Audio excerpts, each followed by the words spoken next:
አንዳንድ ሰዎች በጣም ይሞሉናል ሆዳችን እስኪነፋ ድረስ። እችላለሁ ካልክ ትችላለህ። አትችልም እንዴ? እችላለሁ በይ የኔ እህት አይዞሽ የሚሉ ሰዎች አሉ። ወንድሜ አትችልም። እችላለሁ ካልንም ኃይልን በሚሰጠኝ በክርስቶስ ሁሉን እችላለሁ። በደካሞች መስራት ያውቃል። ስለዚህ ቆስቁሱት እስቲ። እግዚአብሔር በእኔ የሚሰራው ምንድነው? ምን ፈልገን የፈጠርከኝ እዚህ ምድር ላይ ያመጣኝ? በእኔ ምንድነው እቅድ?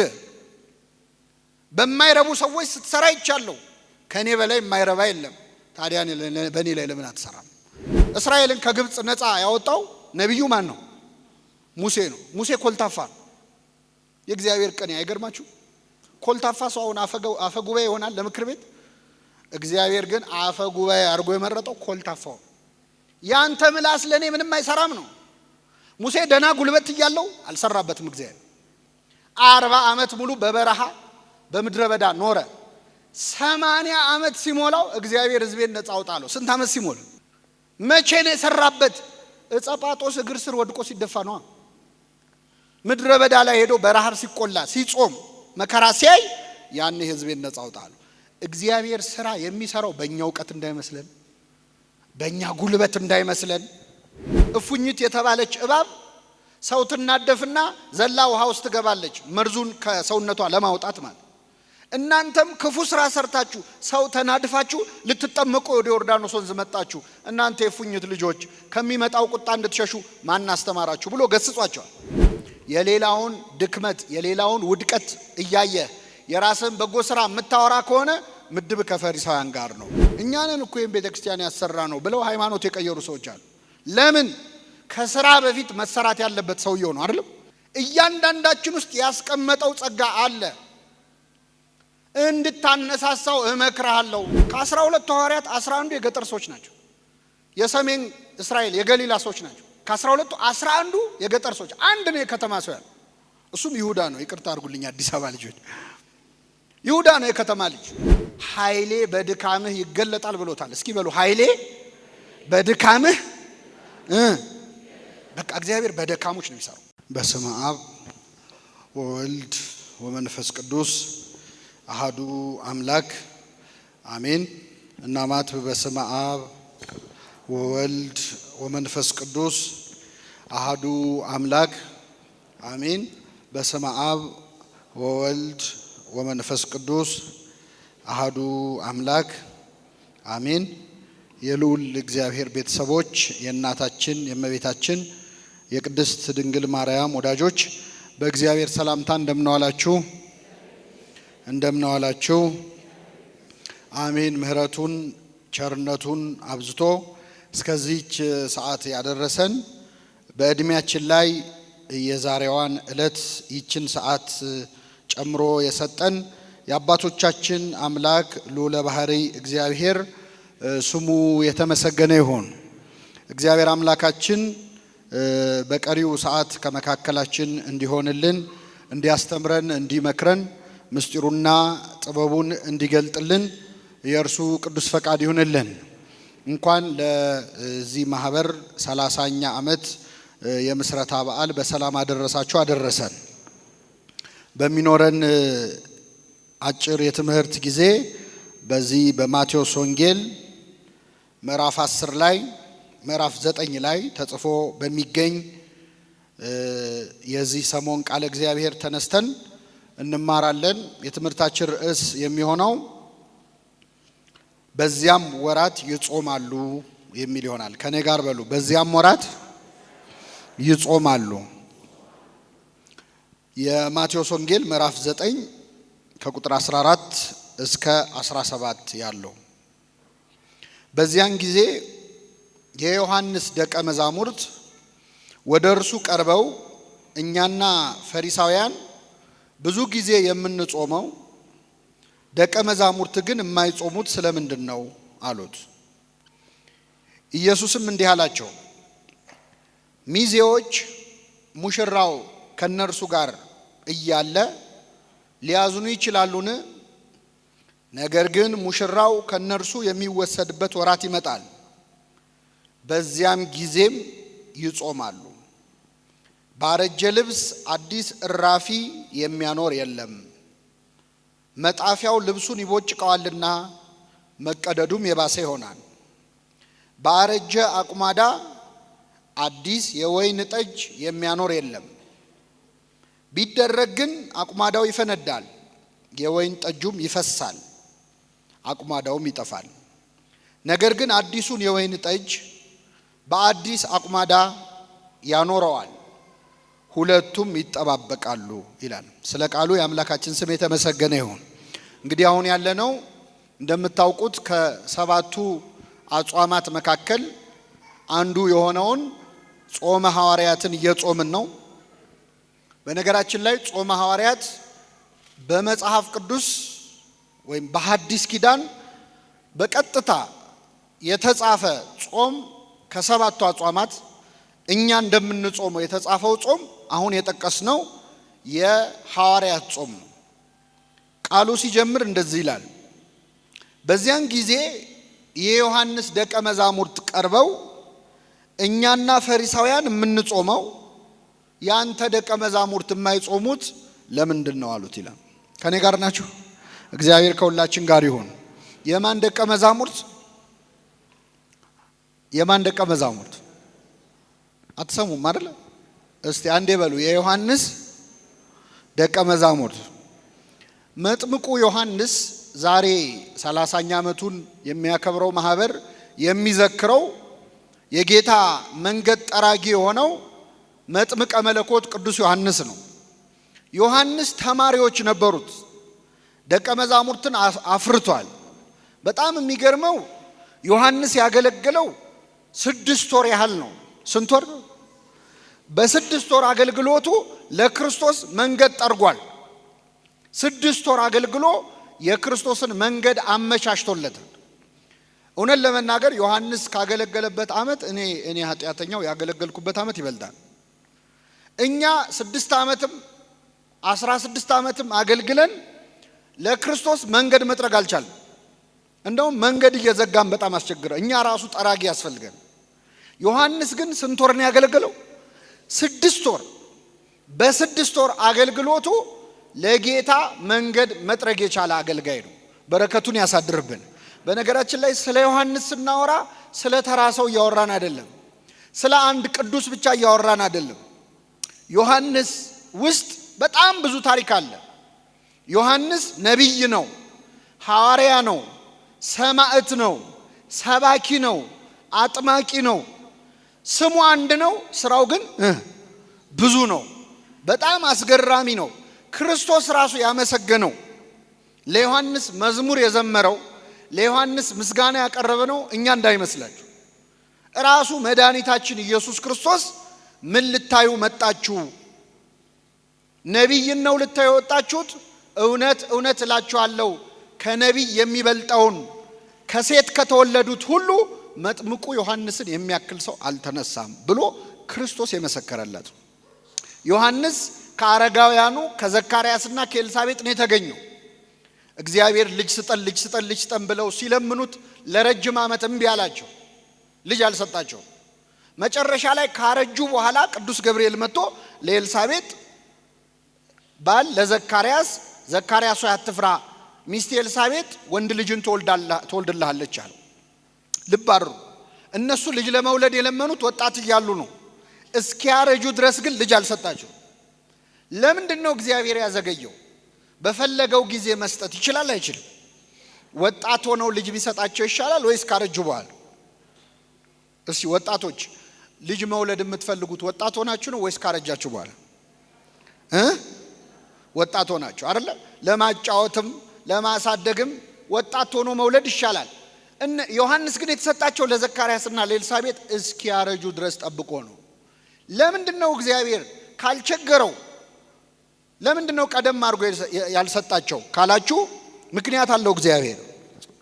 መጥምቁ ዮሐንስ መወለድ ያለበት ክርስቶስ ሊወለድ 6 ወር እስኪቀረው ጠብቆ ነው። ስለዚህ ዮሐንስን የመሰለ ልጅ ለማግኘት የግድ መጠበቅ አለባቸው። ዘግይቶ የተገኘ ነው። ዘግይተው ጠብቀው ግን አንድ ልጅ አይደለም የተሰጣቸው፣ ሐዋርያ ነው። ጌታ መጣ ብሎ ሰብኳል። የዓለምን ኃጢአት የሚያስወግድ የእግዚአብሔር በግ ብሎ ስለ ክርስቶስ መስክሯል። ነቢይ ነው። ከኔ በኋላ ይመጣል በእሳትና በውሃ ያጠምቃችኋል ብሎ ትንቢት ተናግሯል። ነቢይም ነው፣ ሐዋርያም ነው፣ ካህንም ነው። ምን አይነት ካህን ካላችሁ መለኮትን ያጠመቀ መጥምቀ መለኮት ተብሎ የሚጠራ ለክርስቶስ አጥማቂ መሆን የተመረጠ ነው። ዮሐንስን የሚያህል አልተነሳም። እና ቅዱስ ዮሐንስ አጭር ነው አገልግሎቱ፣ ግን ውጤቱ በጣም ሰፊ ነበረ። በእውነት የዮሐንስን አገልግሎት አይነት ይስጠን። አሁን እንደ ዮሐንስ ማገልገል መቻል ቀላል ነገር አይደለም። ጸያሄ ፍኖት ለክርስቶስ መንገድ ጠራጊ የተባለው ዮሐንስ በ6 ወር አገልግሎ ለክርስቶስ አስረክቧል። እና ይህ ዮሐንስ አሁን በጠቀስኩላችሁ በማቴዎስ ወንጌል ምዕራፍ 10 ላይ ተማሪዎች ነበሩት ይላል። የዮሐንስ ተማሪዎች ደቀ መዛሙርቱ ዮሐንስን በጣም ከመውደዳቸው የተነሳ ክርስቶስን ለመቀበል ተቸግረው ነበር። እና ጸባያቸውም ላይ አንዳንድ ችግር አለ። አሁን ወደ ጥቅሱ ልመልሳችሁ። በዚያን ጊዜ የዮሐንስ ደቀ መዛሙርት ወደ ጌታ ቀረቡ ይላል። የማን ተማሪዎች? የዮሐንስ። እኛና ፈሪሳውያን የምንጾመው ያንተ ተማሪዎች የማይጾሙት ለምንድን ነው አሉት። እስቲ አንዴ ለመጨረሻ ጊዜ ከኔ ጋር በሉ። እኛና ፈሪሳውያን የምንጾመው። አሁን የዮሐንስ ተማሪዎች ራሳቸውን ከማን ጋር ነው አብረው እየጠሩ ያሉት? ከፈሪሳውያን ጋር፣ ከጻፎች ጋር። እኛ የምንጾመው ያንተ ተማሪዎች የማይጾሙ ለምንድን ነው? እኛ ብቻ ነን እንደምንጾመው ብለው የዮሐንስ ተማሪዎች ራሳቸውን ከፈሪሳውያን። አቤት ዮሐንስ ይህን ቢሰማ እንዴት ያዝናል። ዮሐንስ ፈሪሳውያንን በጣም ነበር የሚጠላቸው። እናንተ የፉኝት ልጆች እስከማለት ደርሷል። እፉኝት የተባለች እባብ ሰው ትናደፍና ዘላ ውሃ ውስጥ ትገባለች፣ መርዙን ከሰውነቷ ለማውጣት ማለት። እናንተም ክፉ ስራ ሰርታችሁ ሰው ተናድፋችሁ ልትጠመቁ ወደ ዮርዳኖስ ወንዝ መጣችሁ።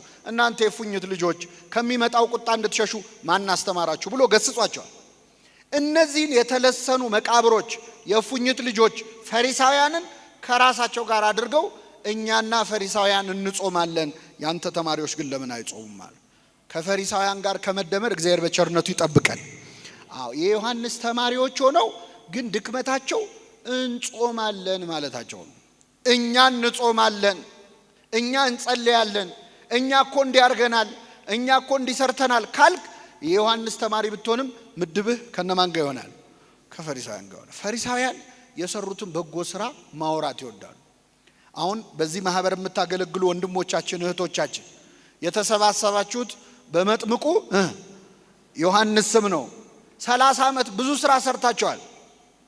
እኛ እንዲያርገናል የሚል ስሜት ከተሰማችሁ የዮሐንስ ተማሪዎች አይደላችሁ። ምድባችሁ ከፈሪሳውያን ጋር ሊሆን ነው ማለት ነው። እንዲህ ሰርተናል አይባልም። ፈሪሳውያን የሰሩትን በጎ ስራ ማውራት ይወዳሉ። ሲጸልዩ እንኳን ጌታ ፊት ቀርበው ጌታ ሆይ በሳምንት 2 ጾማለሁ፣ ትእዛዝህን ጠብቃለሁ፣ እንደዚህ ቀራጭ ስላላደረከኝ ምን እልሃለሁ እንደዚህ ከማለት ይሰውረን። ይሄ የፈሪሳይ ጸባይ ነው ማለት ነው። የሰራው በጎ ስራ ጎልቶ ከታየህ የዮሐንስ ተማሪ ብትሆንም ምድብ ግን ከፈሪሳውያን ጋር። በጣም ይገርማል። የጌታ ተማሪዎች እኮ ደቀ መዛሙርቱ ሉቃስ ወንጌል ምዕራፍ 11 ላይ ሄዳችሁ ስታነቡ ሐዋርያት ራሳቸውን ዝቅ አድርገው የዮሐንስን ተማሪዎች ነው ከፍ አድርገው የተናገሩት። ምን አሉ? ጌታ ሆይ ዮሐንስ ለተማሪዎቹ ጸሎት አስተምሯቸዋል፣ ለኛም የምንጸልየውን አስተምረን ብለው ጠየቁት ይላል። ይህን ጊዜ ጌታ በሰማያት የምትኖር አባታችን ሆይ ብላችሁ ጸልዩ ብሎ አስተማረ። ሐዋርያት ከኛ የዮሐንስ ተማሪዎች ይበልጣሉ ይላሉ። የዮሐንስ ተማሪዎች ግን ያንተ ተማሪዎች ይጾማሉ፣ እኛ እየጾምን እነሱ ለምን አይጾሙም አሉ። የሌላውን ድክመት የሌላውን ውድቀት እያየ የራስን በጎ ስራ የምታወራ ከሆነ ምድብ ከፈሪሳውያን ጋር ነው። የዮሐንስ ተማሪ ሆኖ የፈሪሳውያን ምድብ ከመሆን እግዚአብሔር በቸርነቱ ይጠብቀን። ምንድነው የሚያስመድበን? ግብዝነት ነው ማለት። ይህን ጊዜ ጌታችን መድኃኒታችን ኢየሱስ ክርስቶስ ለምን ተማሪዎች አይጾሙም ለሚለው ጥያቄ ረጅም መልስ ሰጠ። ይህን መልስ አብራርቼ አጠቃልላለሁ። እኛም እና ፈሪሳውያን እንጾማለን፣ ያንተ ተማሪዎች ለምን አይጾሙም ሲሉት ክርስቶስ 3 መልስ ነው የሰጠው ለምን እንደማይጾሙ። አንደኛ ሙሽራ ከነሱ ጋር እያለ ሚዜዎች ሊያዝኑ ይችላሉን አለ። እስኪ በሉ ሙሽራ ከነርሱ ጋር ሳለ ሚዜዎች ሊያዝኑ አይችሉም። ለምን? ከነሱ ጋር ማስላል እዚህ መሃል ሚዜ ሆናችሁ የምታውቁ ሰዎች ከሙሽራው አጠገብ ቁጭ ብላችሁ የሆነ ቅር የሚያሰኝ ሐዘን ነገር ብትሰሙ፣ ዜና ብትሰሙ ሰርጉ እስኪያልፍ ድረስ ሐዘናችሁ ምን ታረጋላችሁ? ዋጥ ታረጋላችሁ። ለማ ክብር ብላችሁ። አቤት መብላት ባትፈልጉም ግን ለሙሽራው ሲባል ትበላላችሁ። መሳቅ ባትፈልጉም ለሙሽራው ክብር ሲባል ትስቃላችሁ። ሙሽራ ከነርሱ ጋር እያለ ሚዜዎች ሊያዝኑ አይችሉም ማለት ምን ማለቱ ነው? ጌታ እኛን ጾማለን ያንተ ተማሪዎች ለምን አይጾሙም ለሚለው ጥያቄ ነው ይህንን የመለሰው። ይህንን የመለሰበት ምክንያት የምታገኙት የዮሐንስ ወንጌል ምዕራፍ 1 ላይ ነው። የዮሐንስ ተማሪዎች የመጥምቁ ዮሐንስ ተማሪዎች የክርስቶስ ተማሪ ቁጥሩ ሲበዛ የዮሐንስ ተማሪ ቁጥር ሲያንስ በጣም ከፍቷቸው ነበር። እንግዲህ በዮርዳኖስ ወንዝ ጌታን ያጠመቀው ማን ነው? ዮሐንስ ነው። ስለዚህ የዮሐንስ ደቀ መዛሙርት የኛ መምህር ከክርስቶስ ይበልጣል የሚል አስተሳሰብ ነበራቸው። ክርስቶስን ዝቅ አድርገው ነው የሚያዩት፣ ዮሐንስን ከፍ አድርገው ነው የሚያዩት። ከዛ ዮሐንስ ካጠመቀው በኋላ ጌታ ማስተማር ጀመረ። ማስተማር ሲጀምር ህዝቡ ከዮሐንስ ወደ ክርስቶስ መፍለስ ጀመሩ። የዮሐንስ የቅርብ ደቀ መዛሙርት የነበሩ ሐዋርያው ዮሐንስ፣ እንድርያስ ሳይቀር ወደ ክርስቶስ ሄዱ ማለት። በጣም ይገርማል። የዮሐንስ ተማሪዎች ቁጥር አነሱ፣ የክርስቶስ ተማሪዎች ቁጥር በዛ። ይህን ጊዜ የዮሐንስ ተማሪዎች ተቆረቆሩ። እንዴ እሱ አይደል እንዴ ያጠመቀው? ትናንትና እሱ አጥምቆት ለዚህ ደረጃ አድርሶት እንዴት እሱን ሊተካ ይሞክራል የሚል መቆርቆር ተሰማቸው። ስለዚህ ወደ ዮሐንስ መጡና ጠየቁት ይላል። ምን አሉት መሰላችሁ? ያ በዮርዳኖስ ማዶ ያጠመቀው አሉ። እስቲ በሉ ያ በሉ እስኪ። በዮርዳኖስ ማዶ ምን ያልከው? ማ ያ ስሙን እንኳን አልጠሩም። ያ ሰውዬ ልክ እንደማለት ነው። ያ በዮርዳኖስ ማዶ ያጠመቀው ህዝብ እያስተማረ ደቀ መዝሙር እያበዛ ነው ብለው መተው ተቆርቁረው ለዮሐንስ ነገሩት። አንዳንዴ እንዲህ አይነት ጸባይ ያለን በነገራችን ላይ እኛም ጋር እንዲህ አይነት ችግር ያለበት ሰው አለ። የሆነ ሰው ሰብኮ ወደ ቤተክርስቲያን ያመጣል። የሆኑ ሰባኪ፣ የሆነ ዘማሪ፣ የሆነ አገልጋይ እኛን ወደ ቤተክርስቲያን ሲያመጣን ከሱ ውጪ ሌላ ሰው አይመስልም። እኔ እሱ ነው የሚጥመኝ ከሱ ውጪ ሌላ ሰው አልሰማም ምንላቸው መምህራን አሉ። በጣም ስህተት ነው። የዮሐንስ ፍቅር ክርስቶስን ጋረደባቸው እና ዝኩ ቃለ ጸብ ነው ይላል ትርጓሜያችን። ያ በዮርዳኖስ ማዶ ያጠመቀው ደቀ መዛሙርት እያበዛ እያስተማረ ነው አሉት። ቅዱስ ዮሐንስ ምን ብሎ መለሰ? ሙሽራይቱ ያለችው እርሱ ሙሽራ ነው አለ። ሙሽራይቱ ያለችው እርሱ ምንድን ነው?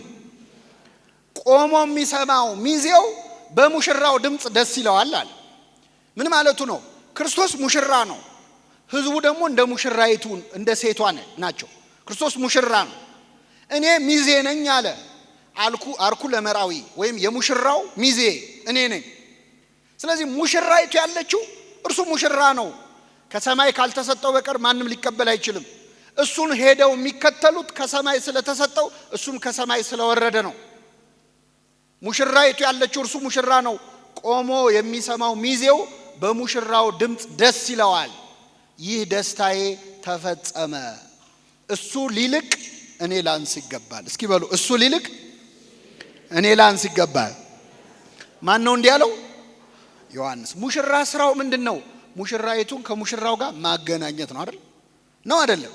በቃ ሙሽራና ሙሽራይቱን አገናኝቶ ስራ ያበቃል እንጂ ወይስ ጫጉላ ሽርሽር አብሮ ይሄዳል?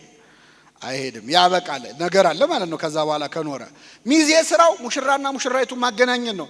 እኔ ሚዜ ነኝ አለ። ክርስቶስ ሙሽራ ነው፣ ቤተክርስቲያን ሙሽራይቱ ነች። ስለዚህ ህዝቡ ወደሱ ስለሄዱ ቅር እንዳይላችሁ እንዳይከፋችሁ እሱ ሊልቅ እኔ ላንስ ይገባል። መጥምቁ ዮሐንስ በረከቱ ይደርብን። የትኛው ሰባኪ ነው እስቲ የተማሪዎቹ ቁጥር ሲያንሱ ደስ የሚለው ሰባኪ አለ? የተከታዮቹ ቁጥር ሲያንስ ደስ የሚለው ደስታዬ ተፈጸመ የሚል የለም። ሁሉም የየራሱን ተከታይ መፍጠር ነው የሚፈልገው። ዮሐንስ ግን እንዲህ አይነት አጥማቂ አልነበረም፣ እንዲህ አይነት ሰባኪ አልነበረም። ምን አይነት ባህታዊ ነው! ተማሪዎቹን ወደ ክርስቶስ ነው የመራቸው። እሱ ሊልቅ እኔ ላንስ ይገባኛል። ሙሽራይቱ ያለችው እርሱ ምንድነው? ሙሽራ ነው ብሏቸው ነበር። ክርስቶስ ይህንን ስለሚያውቅ አሁን የዮሐንስ ተማሪዎች መጥተው እኛ እንጾማለን ደቀ መዛሙርት ለምን አይጾሙም ሲሉት ሙሽራ ከነርሱ ጋር ሳለ ሚዜዎች ሊጾሙ አይችሉም አላቸው። መምህራችሁ እኔ ሙሽራ መሆኔን ነግሯችሁ የለ? ስለዚህ ሐዋርያቴ ደግሞ ሚዜዎች ናቸው። ሙሽራ ከነርሱ ጋር እያለ አይጾሙም። ሙሽራ ከነርሱ የሚወሰድበት ወራት ይመጣል፣ ያን ጊዜ ይጾማሉ አለ። ያን ጊዜ ምን ይላሉ? ይጾማሉ። መቼ ነው ያ ጊዜ? ሙሽራው ከነርሱ ምን የሚልበት? ማን ነው ሙሽራው? ክርስቶስ ነው። ከሐዋርያቱ የሚወሰድበት ጊዜ መቼ ነው? ሞትን ድል አድርጎ ተነስቶ በ40ኛው ቀን ወደ ሰማይ ምን ያለበት? ያን ጊዜ ሙሽራው ከነሱ ሲወሰድ ያን ጊዜ ምን ይላሉ? ይጾማሉ። ይጾም ጾመ ምን ይባላል? አይሰማም? ሐዋርያ አሁን እየጾም ነው ያለው ማለት ነው። ሙሽራው ከነርሱ የሚወሰድበት ወራት ይመጣል፣ ያን ጊዜ ምን ይላሉ? እበሉ ግድ የላችሁ። ያን ጊዜ በሉ ይጾማሉ። ሙሽራው ከነርሱ ምን ሲል? መቼ ነው የተወሰደው ሙሽራው? ወደ ሰማይ ምን ባለ ጊዜ? ባረገ ጊዜ። ይሄ የክርስቶስ መልስ ነው። እውነት ነው። ሐዋርያት ጌታ እስከተነሳ ድረስ ትንሣኤውን አዩ። ለ40 ቀን ክርስቶስ በምድር ላይ ቆይቷል። እንደተነሳ ወደ ሰማይ አላረገም። እንደተነሳ ቢያርግ ኖሮ አንደኛ ትንሣኤውን ያልሰሙ ሰዎች ምትሃት ይመስላቸዋል፣ ላያምኑም ይችላሉ። 40 ቀናት ያህል በምድር ላይ ተመላልሶ አስተማረ። ክርስቶስ ከትንሣኤው በፊት ያስተማረው ትምህርት ወንጌል ተብሎ ይጠራል። ከትንሣኤ በኋላ ያስተማረው ትምህርት ደግሞ ኪዳን ተብሎ ይጠራል። ምን ተብሎ ይጠራል? ኪዳን። ለ40 ቀን ያስተማረው ኪዳን አባቶቻችን ሲያደርሱ ጠዋት ወይ ሰርክ ላይ ሰምታችኋል። ኪዳን ዘነገሮሙ እግዚእነ ለሐዋርያቱ ንጹሐን። ጌታችን ለንጹሐን ሐዋርያቱ የነገራቸው ኪዳን እምቅድመ ዕርገቱ ውስጥ ተሰማያት ወደ ሰማይ ከማረጉ በፊት ወምድረ ትንሣኤሁ ሙታን ከሙታን ከተነሳ በኋላ እንላለን። ኪዳን አስተማረ። ለ40 ቀን ቤተ ክርስቲያን እንዴት መተዳደር እንዳለባት የእግዚአብሔርን መንግስት ነገር እየነገራቸው 40 ቀን እየታያቸው ይላል ሐዋርያት ሥራ ምዕራፍ 1 ከቁጥር 1 ላይ። ስለዚህ ከ40 ቀን ትምህርት በኋላ መድኃኒታችን ኢየሱስ ክርስቶስ ወደ ቢታንያ ያወጣቸው፣ እያዩት ወደ ሰማይ ከፍ ከፍ አለ። ሙሽራው ከነርሱ ተወሰደ። ሐዋርያት ተጨንቀው ቆመው እያለ 2 መላእክት መጡና እናንተ የገሊላ ሰዎች ሆይ ስለምን አዝናችሁ ቆማችኋል? ሲሄድ ያያችሁት ክርስቶስ ተመልሶ ወደ እናንተ ምን ይላል? ይመጣል። ኃይል እስክታገኙ በኢየሩሳሌም ቆዩ አሏቸው። ለ10 ቀናት ያህል ኢየሩሳሌም ውስጥ ቆዩ። በጽርሐ ጽዮን እየጸለዩ እየተጉ እመቤታችንን ከመካከላቸው አድርገው ሲጸልዩ ከቆዩ በኋላ በ50ኛው ቀን በእሳትና በነፋስ አምሳል መንፈስ ቅዱስ ወረደላቸው። ከዚያ በኋላ ነው የጾሙት። አሁን ጌታ ያንተ ተማሪዎች ለምን አይጾሙም ሲባል መቼ ይጾማሉ ነው ያለው? ሙሽራው ከነርሱ ምን በሚልበት ጊዜ። ግን ወዲያው አልጾሙም። 10 ቀን ቆይተዋል። ለምን ወዲያው እንዳረገ ለምን መጾም አልጀመሩም? ሁለተኛው መልስ ጌታ የሰጠው እዛው ላይ ነው። 3 ነገሮች ነው ነግራችኋለሁ ያለው። ምን አለ ጌታችን? ሙሽራው ከነርሱ የሚወሰድበት ወራት ይመጣል፣ በዚያ ጊዜ ይጾማሉ ካለ በኋላ ባረጀ ልብስ ላይ አዲስ እራፊ የሚያኖር የለም። እስኪ በሉ ባረጀ ልብስ ላይ አዲስ እራፊ። እራፊ ታውቃላችሁ? አታውቁም? ድሮ ሕፃን ሆነን ልብስ ሲያረጅብን ምንድነው የሚደረገው? ይጣላል? አንጥልም። እኛ ሞልወያ እናረጋታለን እንጂ አንጥላትም ልብስ አይደል? ልብስ ሲያረጅ ምንድነው የሚደረገው? ይሰፋል፣ ይጣፋል አይደል? የሚጣፈው በሌላ ጨርቅ ነው። ልብሱ በጣም ካረጀ ያረጀው ልብስ ላይ አዲስ ጨርቅ ከተሰፋበት አዲሱ ጨርቅ አሮጌውን ልብስ ምን ይለዋል?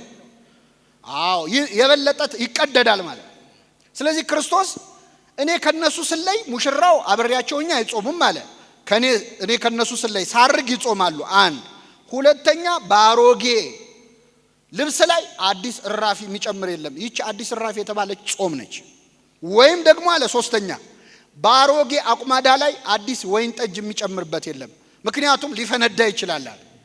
ሐዋርያት እኔ ከነሱ ከተለየው በኋላ ራሱ አይጾሙም፣ ወዲያው አይጾሙም። ለምን? አዲስ መሆን አለባቸው። አሁን አሮጌ ናቸው። ማንነታቸው ለጾም አይሆንም፣ መታደስ አለባቸው። የሚታደሱት ደግሞ በምንድን ነው? በመንፈስ ቅዱስ። ጾም ዝም ብሎ ዕውቀት ስላለ ብቻ አይደለም የምትጾመው። የመንፈስ ቅዱስ ኃይል ብርታት ሊኖረን ይገባል። አለዚያ ባሮጌ ማንነታቸው ላይ አዲስ ጾም የሚባል ሕግ ካመጣውባቸው ያን ጊዜ ይቀደዳሉ። መቀደዱም የባሰ ይሆናል። ነገር ግን በአዲስ ራፊ ላይ አዲስ ጨርቅ ቢያረጉለት ይጠባበቃሉ ሁለቱም አለ። ይህ ማለት ነው በመንፈስ ቅዱስ ሰውነታቸውን ካደስኩት በኋላ የዛን ጊዜ ይጾማሉ። ከኔ ጋር ናቸው። አንድ አባት ይገርማቸዋል። አንድ ብሔረሰብ ሊያስተምሩ ሄዱ። ደቡብ ኢትዮጵያ ውስጥ እርቃናቸውን የሚሄዱ ከኛ ባህል በጣም የተለየ ባህል ያላቸው ብሔረሰቦችን አጠመቁና ከተጠመቁ በኋላ ጾም መጾም አለባቸው አይደል? የለባቸው? እኛ ደግሞ ስንት አጽዋማት ነው ያለን? አሁን እነዚህ ብሔረሰቦች 7 ጾም ጾሙ ቢባሉ አይክዱም ገና ከመጀመሪያቸው። ስለዚህ እኛ አባት አሰቡና 7ቱ አጽዋማት ይቅርባቸው፣ እስቲ አነስ ያለችውን ጾም ብለው በአጋጣሚ ክረምት ነበረ፣ በዚህ ወቅት ነበር፣ አሁን ባለንበት ሰሞን ነው ያጠመቋቸው። ከፊት ምን ጾም አለ የሚመጣ? ፍልሰታ አይደለ? ፍልሰታ ስንት ቀን ነች? በቃ 15 ቀን አሁን ጾም ትጾማላችሁ አሏቸው። ሰበሰቡና የሀገር ሽማግሌዎች ግን ሲያስቡት እስከ 9 ጾሙ ቢሏቸው አይችሉም። ምን አሏቸው? ብሉ ግን ቅቤ እንዳትበሉ፣ ስጋ እንዳትበሉ፣ ወተት እንዳትጠጡ፣ እንቁላል እንዳትበሉ፣ ይሄን አደራ አሏቸው። 15 ቀን ነው ምንም ችግር የለም አሉ። እነዚህ ብሔረሰቦች መጾም ጀመሩ። 5 ቀን ጾሙ። ከ5 ቀን በኋላ ማዛጋት ጀመሩ። አንደኛ እነሱ ዋነኛ የሚጠጡት ወተት ነው እንደ ውሃ። እንደኛ የሆነ በዓል ጠብቀው ስጋ የሚበሉ አይደሉም። የሚበሉት ዋና ምግባቸው ስጋ ነው። በጣም መረራቸው፣ በቃ ተቸገሩ። ከዛ ከሀገር ሽማግሌዎቹ መሃል አንዱ ተነሱና ምን አሉ? እኔ የምለው እኚህ ቄስ አሬራ አትብሉ ብለዋል እንዴ አሉ። አይ አሬራ አላሉም ተው። ከዛ የቀሩትን 2 ሳምንታት አሬራ እየበሉ ከዛኛ አባት ጾሙ ካለቀ በኋላ እንዴት ናችሁ ጾም እንዴት ነው ሲሏቸው አሬራ ባይኖር ኖሮ ሞተን ነበር አሉ። ባሮጌ ማንነት ላይ አዲስ መጣፊያ ሲመጣ ማለት ነው አይደል? ባሮጌ አቁማዳ ላይ አዲስ ወይን ጠጅ የተባለች ጾም ነች። ሐዋርያት ጾመዋል። በጣም ይገርም ነው። መንፈስ ቅዱስ ወርዶላቸው እኮ ብዙ ቋንቋ ተገልጾላቸዋል። ለአገልግሎት ዝግጁ አድርጓቸዋል። መንፈስ ቅዱስ ግን ጸጋ አለን ብሎ ለአገልግሎት አይወጣም። መጀመሪያ መጾም አለበት። ጸጋ ስላለህ ማገልገል አትችልም። አንደበት ስላለ መስበክ፣ አንደበት ስላለ መዘመር፣ ዕውቀት ስላለ ማገልገል አትችልም። መጀመሪያ የማን እርዳታ ያስፈልጋል? የእግዚአብሔር። ጸጋቸውን እንዲጠብቅል አሁን ሐዋርያት በጣም ይገርም 72 ቋንቋን የተናገሩ እግዚአብሔር በባቢሎን ሜዳ ላይ የበተነውን የዓለም ቋንቋ ሰበሰበው ሐዋርያት ውስጥ። በባቢሎን ሰዎች ትዕቢት የተበተነው የዓለም ቋንቋ በሐዋርያት ትትና ተሰበሰበ። በዓለም ሁሉ ቋንቋ ተናገሩ። የእግዚአብሔር ትትናው እንዴት አይነት ነው! ክርስቶስ በዚህ ምድር ላይ ያለ እኮ ተናግሮ ሄደው አንድ ቋንቋ ነው። ግፋ ቢል 2 ነው። ዕብራይስጥና አራማይክ ነው ተናግሮ ሄደው። ግን ክርስቶስ ስንት ቋንቋ ያውቃል? ስንት ቋንቋ ይችላል? እሱ የማይችለው ቋንቋ አለ? የለም። ግን በአንድ ቋንቋ አስተምሮ ሄደ። እኛ አሁን ከአንድ በላይ ቋንቋ ካወቅን ያስችለናል? ይኸው እንግሊዘኛ መከራችን አንድ የምናየው ቢያንስ አትሊስት እንላለን። ክርስቶስ የዓለምን ሁሉ ቋንቋ ያውቃል። ግን በአንድ ቋንቋ አስተምሮ ሄደ። ምስኪኖቹን ገበሬዎች ግራ አላጋባቸውም። በግሪክኛ ጀምሮ በሮማይስጥ መጨረስ አቅተው። እሱ ያላረገውን ግን ሐዋርያቱን 72 ቋንቋ አሸከማቸው። እንዴት አይነት ነገር ነው! በእኔ የሚያምን እኔም ማደርገውን ያደርጋል፣ እውነት እውነት እላችኋለሁ ከዚያም በላይ ያደርጋል ይላል። ክርስቶስ በአንድ ቋንቋ አስተምሮ ሄዶ ሐዋርያትን ግን 72 ቋንቋ ተናጋሪዎች አደረጋቸው። በሄዱበት እንዲያስተምሩ አደረጋቸው። እሱ ከአንድ ሀገር ሳይወጣ አስተምሮ ሄደ። እነሱ ግን ዓለም እንዲዞሩ አደረጋቸው። በጣም ይደንቃል። ቋንቋ በትክክል ለአገልግሎት የተሰጠ እንጂ ለጸብ የተሰጠ አይደለም። ክርስቶስ ቋንቋን ለሐዋርያት የሰጠው እንዲከፋፈሉበት እንዲጣሉበት አይደለም። ወንጌልን ለዓለም ሁሉ ምን እንዲሉ ነው? ፈሪ የነበሩት ሐዋርያት ደፋሮች ሆኑ። ቅዱስ ጴጥሮስ ከአንዴም 3 ጌታን አላውቅም ብሎ ክዶ ነበር። ፈርቶ ክዶ ነበር። በ3 ሰው ፊት የካደው ጴጥሮስ በ3000 ሰዎች ፊት አስተማረ። ቆሞ 3000 ሕዝብ ባለበት ሰበከ። ሰብኮ ሲጨርስ 3000 ሰዎች በክርስቶስ አመኑ ይላል። በአንድ ስብከት 3000 ሰው ማሳመን ቻለ። እኛ በ3000 ስብከት አንድ ሰው ለማሳመን እንቸገር። ይህንን ያመጣው መንፈስ ቅዱስ ነው። መንፈስ ቅዱስ ብቻም አይደለም። ከዛ በኋላ ደግሞ ጾመዋል አባቶቻችን ሐዋርያት። በዚህ ምክንያት ከተናገሩት ቃል ያልተሰማ የለም። ዋልቦ ነቢብ ዘይተሰማ ቃሎሙ አልቦ ነገር ዋልቦ ነቢብ። አንድ ቃልም የለም ድምፅም የለም። በዓለም ሁሉ ቃላቸው ተሰማ። ውስተ ኩሉ ምድር ወፃ ነገሮሙ በዓለም ሁሉ ንግግራቸው ወጣ። ወእስከ አጽናፈ ዓለም በዛ ነቢቦሙ እስከ ዓለም ዳርቻ ድረስ ንግግራቸው ወጣ ይላል። ስለዚህ አባቶቻችን ሐዋርያት አገልግሎታቸው ሁሉ ለዓለም የደረሰው ስብከታቸው ሁሉ ውጤት ያመጣው ከአገልግሎት በፊት በመጾማቸው በመጸለያቸው። ይህንን ጾም ስለሰጠን እግዚአብሔር ስሙ የተመሰገነ ይሁን። ዝም ብሎ ማገልገል ብቻ አይደለም። እንግዲህ 30 ዓመት ይሄ ማህበር አገልግሎት ላይ እንደነበረ የነገሩኝ ወንድሞቻችን እህቶቻችን የመጥምቁ ዮሐንስ ተማሪዎች ናቸው። ልክ እኛ እንጾማለን ብለው እንደከሰሱት አይነት አይሆኑ እንጂ ዮሐንስ ተማሪዎች ናቸው። እነዚህ ተማሪዎች ናቸው 30 ዓመት ያገለገሉት። አገልግሎት አንዱ መመዘኛው መጀመሪያ መንፈሳዊ ነገር መቅደም ያለበት። አንዳንዴ ስጋዊ የሆነ ይመጣል አገልግሎት፣ ስራ የሆነ ይመጣል አገልግሎት፣ ሜካኒካል የሆነ ይመጣል። ከጸሎት የተለየ ከጾም የተለየ አገልግሎት፣ ከመንፈሳዊ ቃለ እግዚአብሔር የተለየ ወንጌል የሌለበት አገልግሎት በሂደት እየደከመ ይመጣና ስራ ይሆናል። በዚህ ምክንያት እኔ ስንት ዓመት አገልግያለሁ ብለው የካዱ ሰዎች አሉ። እኛንን እኮ ቤተክርስቲያን ያሰራ ነው ብለው ሃይማኖት የቀየሩ ሰዎች አሉ። ለምን? ከስራ በፊት መሰራት ያለበት ሰውየው ነው አይደለም? ነው አይደለም? እና ይህ ጾም አባቶቻችን ሐዋርያት ጾመው ለዓለም ያበሩበት፣ ዓለምን ያዳረሱበት፣ መንፈስ ቅዱስ የሰጣቸውን ጸጋ የተጠቀሙበት ነው። እኔ አንድ ነገር ልናገርና አበቃለሁኝ። ሐዋርያት መንፈስ ቅዱስ ተሰጣቸው። በዚህ በተሰጣቸው ጸጋ በዓለም ሁሉ ዞረው አስተማሩ።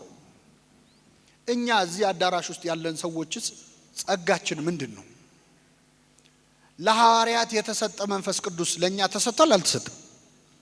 አልተሰጣችሁም? አልተጠመቃችሁም? በአርባና ስንጠመቅ ምን ተሰጥቶናል? ጸጋ መንፈስ ቅዱስ ተሰጥቶናል። ለሐዋርያት የተሰጠው ለኛም ተሰጥቷል። ሐዋርያት የሰሩትን እኛ መስራት ያልቻልነው ለምንድን ነው? ቅዱስ ጳውሎስ ለክርስትና ልጁ ለጢሞቴዎስ እንዲህ ሲል ይመክረዋል። በአንተ ያለውን የመንፈስ ቅዱስ ጸጋ እንድታነሳሳው እመክርሃለሁ። በአንተ ያለውን የመንፈስ ቅዱስ ጸጋ ምን እንድትለው? እንድትቆሰቆሰው። እሳት ነው መንፈስ ቅዱስ።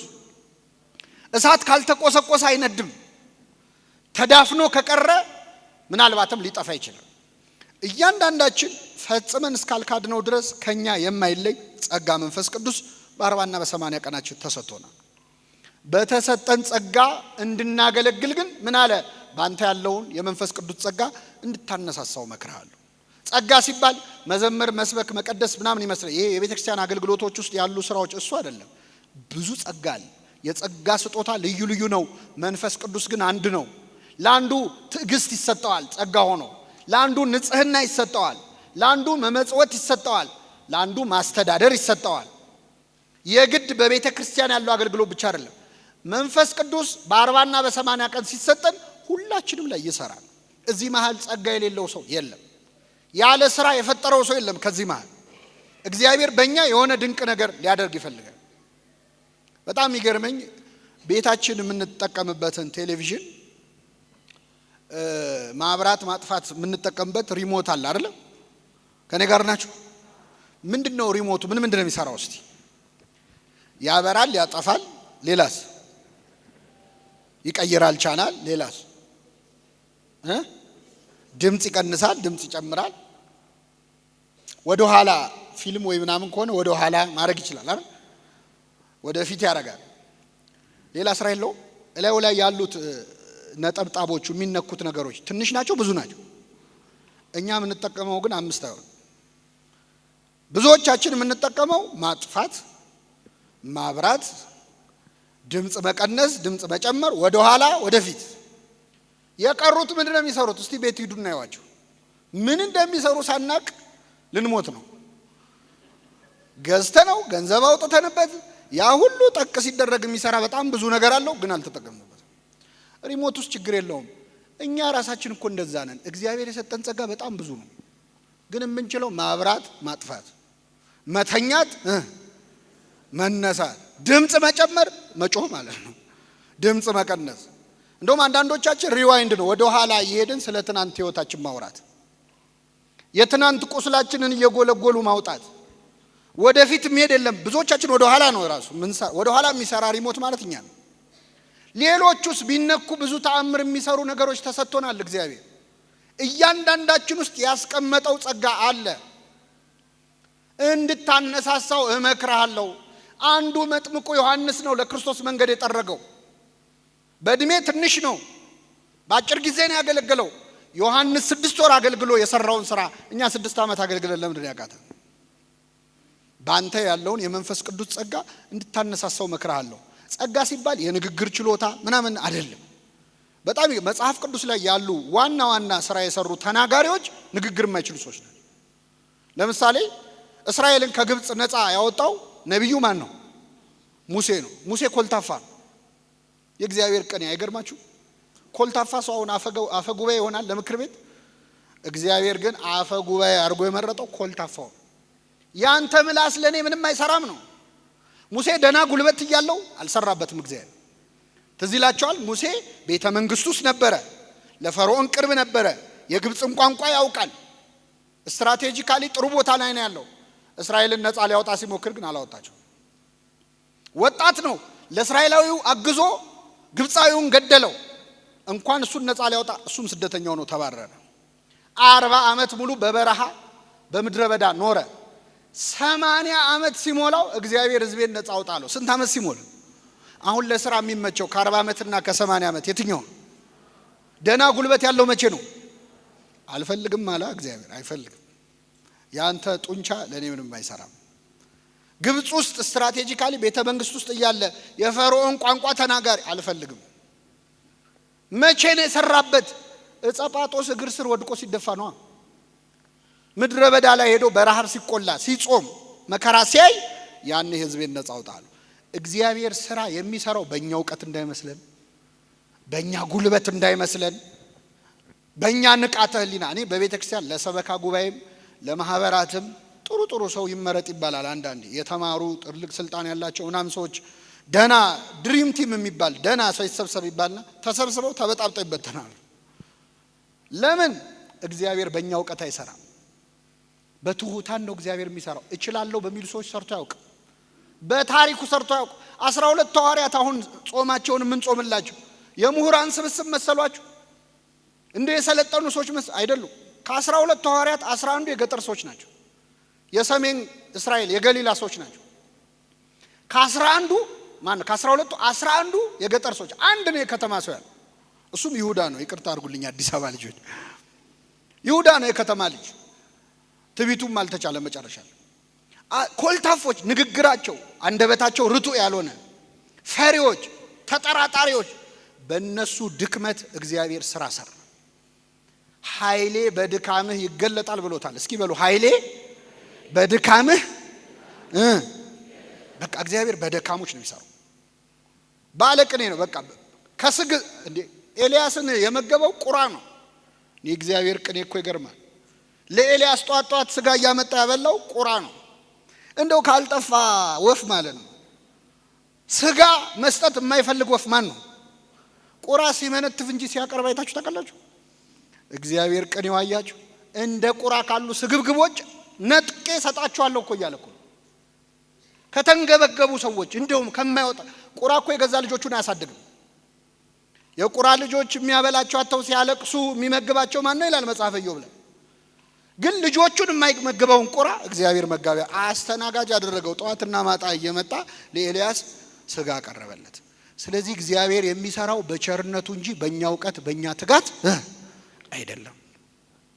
መቼም ሰርቶ አያውቅም። እና እዚህ መሃል በዚህ ማህበርም በመንፈሳዊ አገልግሎት ላይ የምትታጩ ሰዎች እረ እኔ እኮ እውቀት የለኝ፣ ከእውቀት የለኝ፣ ከህይወት የለኝ አልችልም ካላችሁ ለስራው ብቁ ናችሁ ማለት ነው። እግዚአብሔር እችላለሁ በሚሉ ሰዎች ስራ ሰርቶ አያውቅም። አልችልም ካልክ መቻል ትጀምራለህ። እችላለሁ ካልክም አንዳንድ ሰዎች በጣም ይሞሉናል ሆዳችን እስኪነፋ ድረስ። እችላለሁ ካልክ ትችላለህ። አትችልም እንዴ? እችላለሁ በይ የኔ እህት አይዞሽ የሚሉ ሰዎች አሉ። ወንድሜ አትችልም። እችላለሁ ካልንም ኃይልን በሚሰጠኝ በክርስቶስ ሁሉን እችላለሁ። በደካሞች መስራት ያውቃል። እና ሐዋርያት የጾሙት ድካማቸውን ተረድተው ነው። ቋንቋ ተሰጣቸው። እንዴት ሄደው ይሄንን ዓለም ይሰብኩታል? እንዴት ሄደው ያዳርሱታል? እሳቱን ስለቱን እንዴት ይችሉታል? ያን ጊዜ ጾማሉ እንዳለ ክርስቶስ ከአገልግሎት በፊት ጾመዋል። ጌታም ተዘጋጅቷል እኮ 30 ዓመት ዝም ብሎ ነው 3 ዓመት ያስተማሩ። እኛ እኮ 3 ዓመት ተምረን 30 ዓመት እናስተምራለን። ጌታ ግን ለ3 ዓመት ትምህርት 30 ዓመት ዝም አለ። መጥምቁ ዮሐንስ መንግስተ ሰማያት ቀርባለች ንስሐ ገቡ ከማለቱ በፊት ምድረ በዳ ላይ ነው የነበረው። ጾም ላይ ነበር፣ ጸሎት ላይ ነው የነበረው። ቅዱስ ጳውሎስ በደማስቆ መንገድ ላይ ከተመረጠ በኋላ ሊሰብክ አልወጣም። ወደ አረብ ሀገር ሄድኩኝ 3 ዓመት ቆየለ። ጸልየዋል። ስለዚህ አገልግሎት ጸሎት ካለበት ጾም ካለበት እኛ ባንሰራውም ስራውን ማን ይሰራዋል? እግዚአብሔር ይሰራዋል። አለዚያ ግን ገንዘባችን የሚሰራው ከመሰለን ዕውቀታችን የሚሰራው ከመሰለን እግዚአብሔር እጁን ከዛ አገልግሎት ላይ ያነሳል። ይህንን ጾም እንግዲህ ጸጋችንን የምናወጣበት ጾም ያድርግልን። አዎ የሆነ እንደው የተደበቀ አቅም የሌለው ሰው የለም። ምክንያቱም ለኔም ላንተም የተሰጠው በ40 ቀን የተሰጠን መንፈስ ቅዱስ ስንት ነው? አንድ ነው። የጸጋ ስጦታ ልዩ ልዩ ነው። መንፈስ ቅዱስ ግን ስንት ነው? ስለዚህ ቆስቁሱት እስቲ። እግዚአብሔር በእኔ የሚሰራው ምንድነው? ምን ፈልገን የፈጠርከኝ እዚህ ምድር ላይ ያመጣኝ? በእኔ ምንድነው እቅድ?